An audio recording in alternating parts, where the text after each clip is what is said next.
These men want to go home.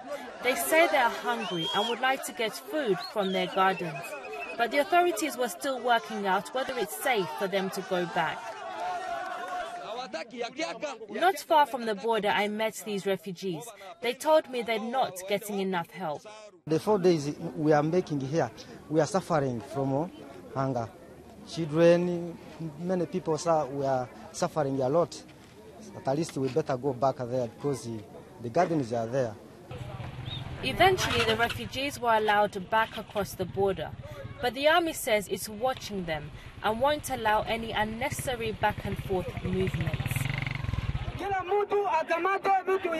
Help did come for some.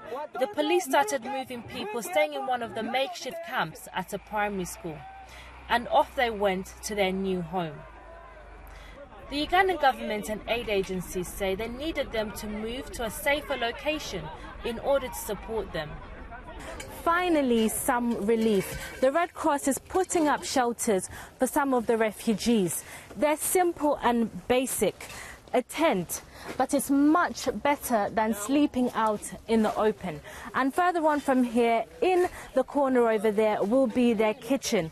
Now, this will be the first hot meal that some of these refugees are eating in days. But there is disappointment about what's on offer. One MP told me it wasn't right for people who hadn't eaten properly for days to only be served porridge. But the Red Cross, the main aid agency here, says it's doing what it can. As humanitarian agency, we have done our best and we are trying to do as you can see.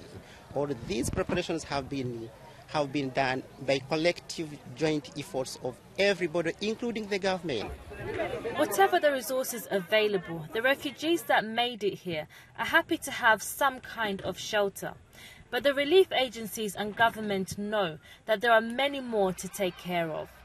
Byaruhanga, BBC News, Bundibudgyo, Western Uganda.